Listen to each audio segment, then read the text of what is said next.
నేను చదివింది law degree and నేను చదివింది కూడా నేనేం అల్లాటప్ప కాలేజ్లో చదివాను. ఒక ప్రెస్టీజియస్ ఆర్మీ ఇన్స్టిట్యూట్ ఆఫ్ లాలో ఆర్మీ ప్రొసీడింగ్స్ ఆర్మీ కల్చర్ లో 5 సంవత్సరాలు చదివి వచ్చిందండి.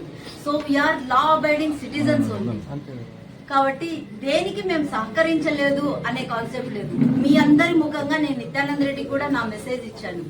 అలానే మీ అందరి ద్వారా నేను కోరుకునేది ఫెయిర్ ఇన్వెస్టిగేషన్ కోసము మేము ఎక్కడికైనా రావడానికి రెడీగా ఉన్నాం.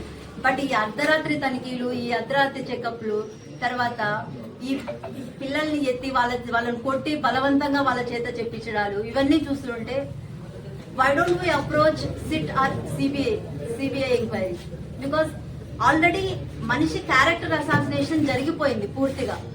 ఆయన్ని ఏదో ఒక క్యారెక్టర్లెస్ పర్సన్ ఇట్లా డబ్బులు ఇచ్చి ఇట్లాంటి పనులు చేపిస్తాడన్నట్టు పూర్తిగా కవరేజ్ ఇచ్చేశారు.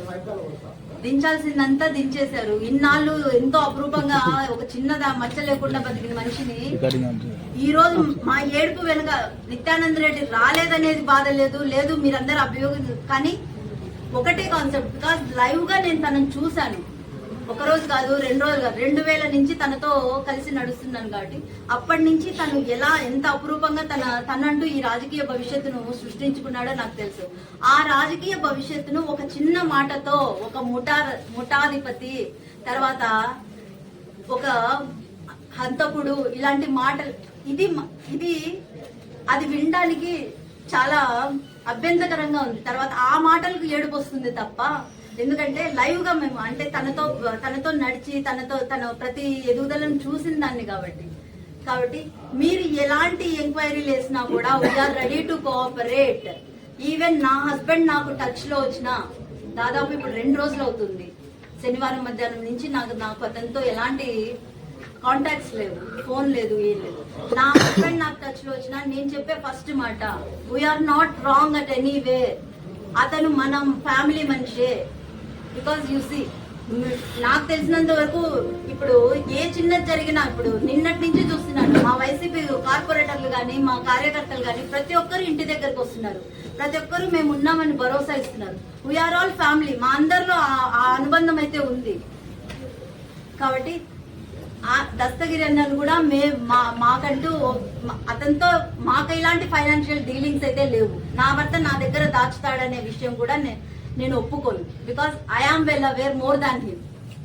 ఏదైనా సరే నాతో చెప్పి నన్ను కన్సల్ట్ అయ్యి నా అభిప్రాయం తీసుకుంటాడు.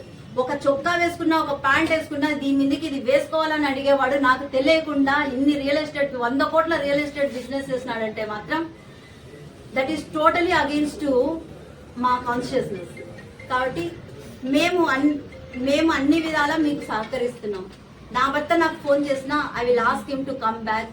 వచ్చి మీ అందరి ముందర మీడియా ముందరే సరెండర్ అవ్వమని చెప్తాను.